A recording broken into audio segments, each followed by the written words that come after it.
My name is Joe Gross. I'm the president of CIO Partners. Joe, thanks so much for making time joining us on the Ivy podcast today. Before we jump in and talk more about the CIO partners, which I'm very excited about to have that conversation with you, give us a thumbnail version of your career to date. Sure. Yeah, so I am originally from the Northeast. I'm born in Philly, grew up in New Jersey, went to New Jersey Institute of Technology in the mid to late 90s, finished up there and um, ended up taking a role as a technical recruiter. I had no idea what that was back then, but took that role and then grew with a company that was kind of opening up offices up and down the East Coast and helped them open up an Orlando, Florida location as a technical recruiter. Then opened up Jacksonville, then moved to Atlanta, Georgia with the same company to take an account management role where I was managing large Fortune 500 accounts for the company. Um, and at that point, then switched gears a little bit. RPO was a hot um, topic back in I guess it was the late 90s, early 2000s. And I joined a company called HRworks where we did recruitment process outsourcing on a large scale for Fortune 500 companies and ended up progressing with that company to actually leading both operationally as well as from a business development standpoint. Um, then I transferred out of really recruiting and staffing altogether. I actually moved into an information management company called Recall. Recall was the number one competitor to Iron Mountain. Iron Mountain eventually ended up acquiring Recall, and at that point, I had had a good relationship with our founder, Mike Burgett, the founder of CIO Partners, and he strategically, being the good recruiter that he was, reached out to me upon that purchase, and he had tried to hire me actually a few years earlier, and we agreed it just wasn't the right time. Mike was looking to get out of the day-to-day of executive search in technology and needed somebody to kind of run that day-to-day. So we agreed at that point. That was 6 years ago. Um, I took over as his COO for CIO Partners, and then a couple of years later took over the presidency role, which I hold now. Um, Responsibilities today obviously include the entire firm, so everything from our front end client relationships to our candidate relationships, and then marrying them up at the end. Well, that's super exciting, and thank you for providing that. The insight into your career, which is very diverse, and you've seems you've had kind of almost that trajectory from a technical recruiter, growing up through the ranks from that perspective, and then now leading the organization that's is a thought leader in the space of executive search, especially comes from a technology perspective. So when it comes to where you guys are at right now as CIO partners, obviously you've been in the industry for quite some time. You've seen market go through all different cycles, different iterations. Yes. Share with us some thoughts around what are the different trends you're seeing in this current condition markets. What are some of the predictions? What's the research for Joe is looking like these days? Yeah. So, well, first I'll talk a little bit about, I think, kind of what's exciting in our industry, right? And then I can talk about some specific trends surrounding technology leadership that we're seeing. But, exciting in our industry is obviously we are close partners with our clients, and I think what's exciting that we see is how our clients are adapting, right? The adaptation already started, and we can talk pre-COVID, right? So that adaptation was starting to happen when we look at, well, who was the number one hotel, right? This is pre-COVID. Well, it was Airbnb and VRBO, right? They passed the traditional hotels. Who was the number one transportation company? Well, it became Uber and Lyft, right? They passed taxis and car services. Who was the number one retailer? Amazon, right? So all these things were already starting to adapt. And I think what COVID did was just accelerate that adaptation through not only all those companies I just mentioned, their competitors. So what did that mean for us? It means we had to adapt, candidates had to adapt, and it created really a lot of opportunity over the last 2 to 3 years. So we've seen, our activity pick up immensely. I sometimes embarrassed to admit that 2020 was our largest year ever, but it was. And it was because of that, right? Because of that adaptation that's happening in the industry. When you talk specific to recruiting and process, what's exciting? I mean, things like video and technology obviously have become really big. They were starting to replace the resume, right? Now they have completely replaced it, right? So everything we do is video based, and then you factor in, well, a lot of the things that technology companies and all companies are looking at is the use of data, right? And um, artificial intelligence and that kind of technology, and be able to use that data to become better at what you do. So that's happening in the recruitment industry as well. um, that said, I will say, and I always kind of conclude with this, that our industry is, there's a human factor and it will always be there. So even though, the use of AI and the use of, you know, data management tools and those kinds of things to lead you to better decisions, yes, it may narrow it, but at some point, the one-on-one human interaction that happens in our industry still has to happen. It just may happen through different means. So I think those are some of the trends that we see that's kind of exciting in our industry, and is what leading to fast change and leading to more roles for us to work on. Yeah, very insightful. As you partner with organizations of various size that are looking to expand or enhance their technology executive team, in other areas of the company, so I would imagine that one of the first initial strategies is to take a deeper dive into just overall culture of their organization, who is at the leadership, and then try to match that to some of the candidates that Right. you source and you try to partner with. So as you collaborate, as you kind of in between, you collaborate with both sides of the equation when it comes to helping your best client companies build and foster that culture of innovation through exceptional technology executives. What are some of the strategies that really help you accomplish that? Share with us any of the practical recommendations.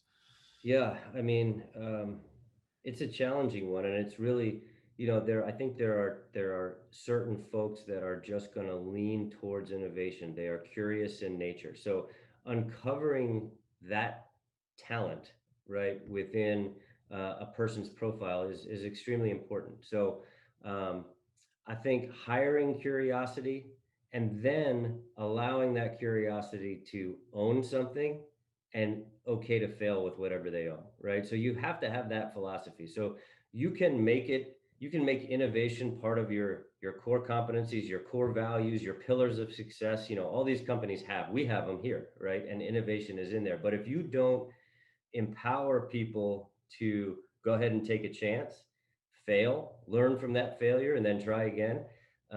You can say you're an innovative company, but if you don't allow people to do that, it's not going to work, right? So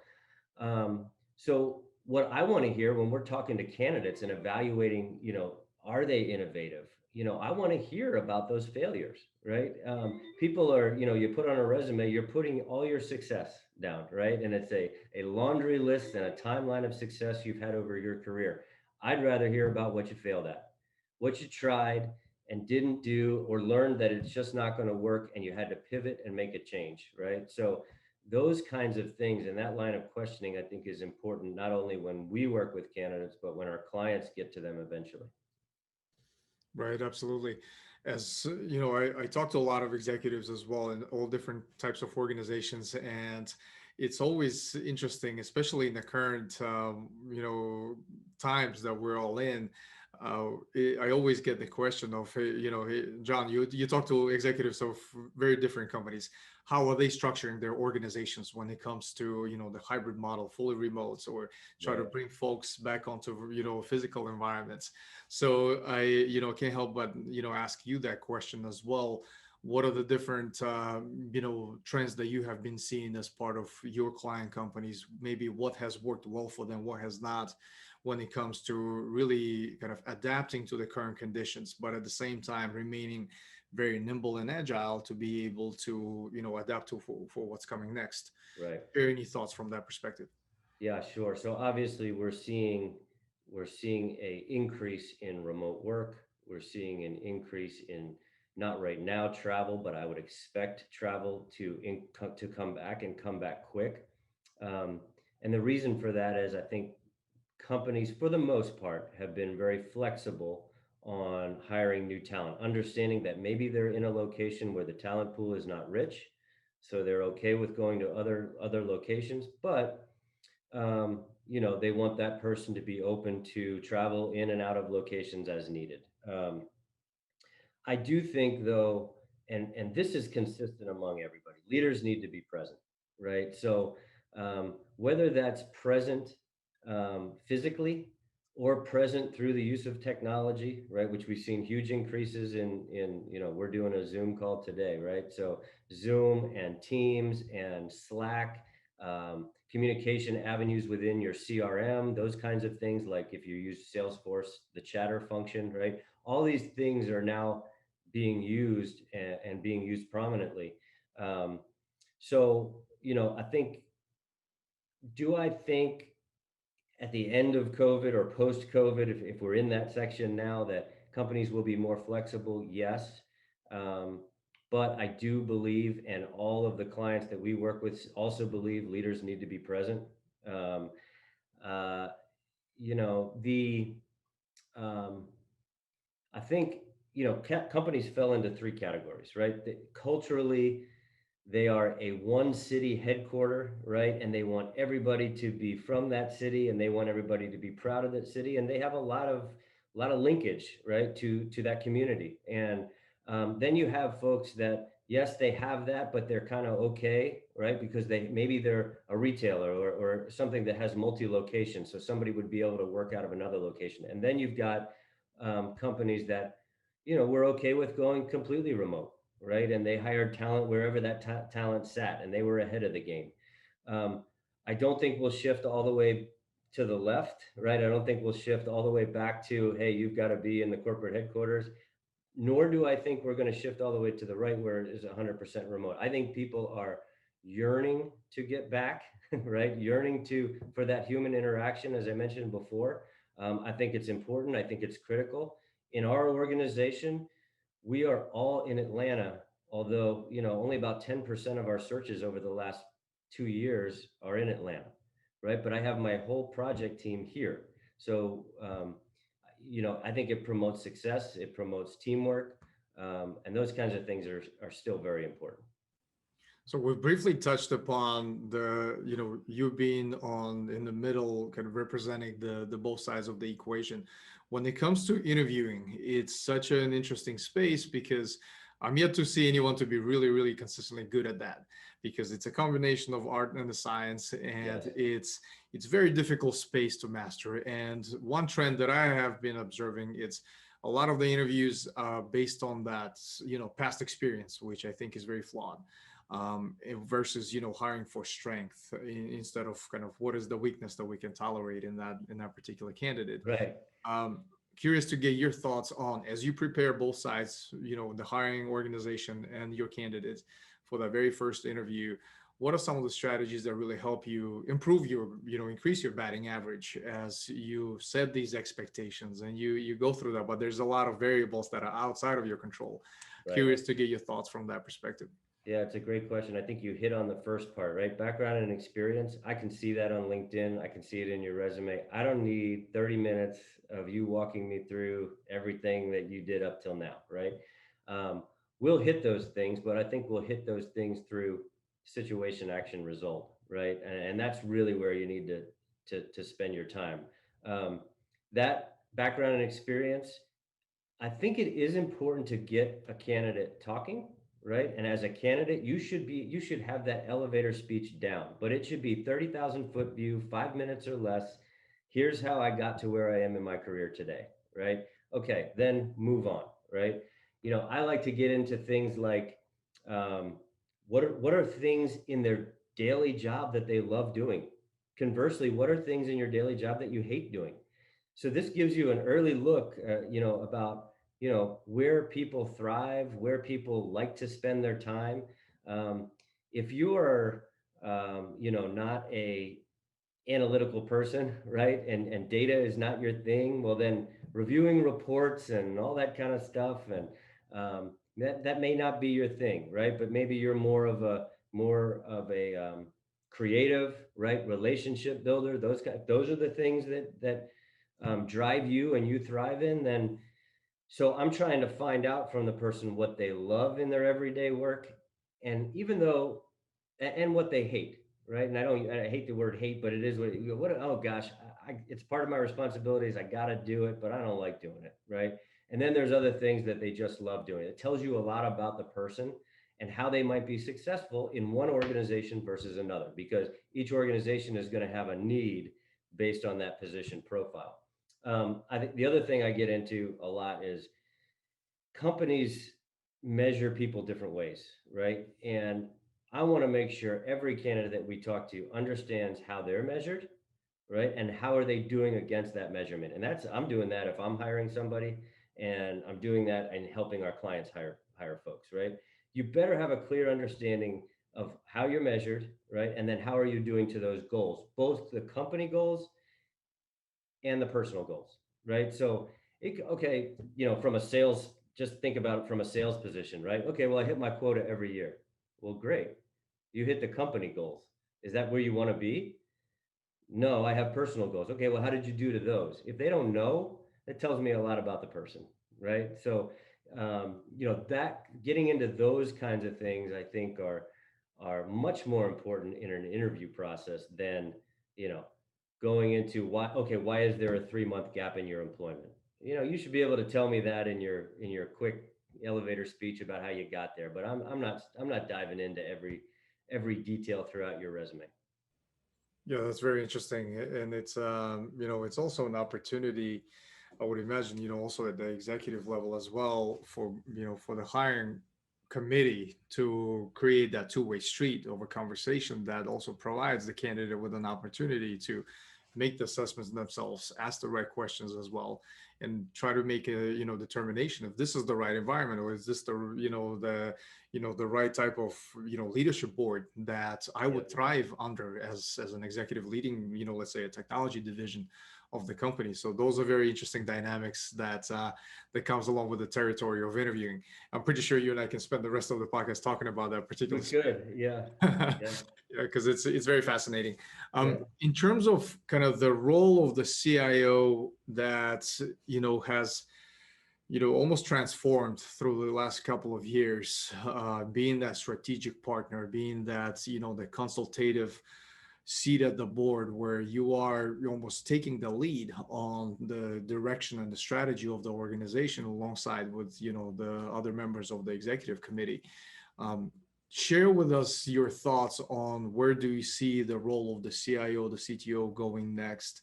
What are some of the areas that could be improved, and just overall kind of the state of the role of the CIO? yeah. So, good question. You are absolutely right. CIOs are much, much more aligned with the business than they have been in the past. They all now have a seat at the table, right? 5 years ago, we couldn't necessarily say that. Now it's 100% true, right? And that's whether you're a technology company or not. Um, CIOs, although they will have a technical upbringing at some point, not all of them, but most of them will, they've probably removed themselves from the day to day technical operations, right? They've hired well around them for that, right? They may have a CTO, they may have a VP group that handles those functional areas of IT, and they really are aligned with the business. We're seeing more and more CIOs stepping into COO roles, right? Stepping into CEO roles. So that is happening more and more. Seeing a ton more opportunities for CIOs at the board level, right? So not only do boards want to have that technical perspective because that's the future and that's the way their company has had to adapt. Um, that therefore they're leaning on CIOs to be on their boards to provide that kind of information, not only from a technical perspective, but nowadays from a security perspective as well. That's becoming huge, and that generally falls to the CIO, not always, but oftentimes it does. CIO trends post pandemic. agility, right? I think what everybody learned is, can we pivot? Can IT pivot with the business if the business has to shift? So I think that's a big piece. Um, the customer, putting the customer first and prioritizing what those customer experiences are has become really important for CIOs to now just not meet the needs of the business, but understand beyond the needs of the business, understand the customer and how IT affects them. Um, Financial efficiency, that's another big one, right? So um, I think what everybody did, you know, at the beginning of COVID was we did it here, right? Take a hard look at expenses. We don't know what's going to happen. We don't know where this is going to go. So I think the IT organizations that did that and did that well set themselves up for where we are today, so that they can either begin to or either continue to invest in IT, right, or reinvest in IT now that, okay, we survived, right? Let's go forward. So I think that becomes, a really big responsibility now of the CIO, where in the old days, when the CIO reported to the CFO, the CIO just asked for money, right? And the CFO would have to justify, where that money's coming from and why it needs to go there.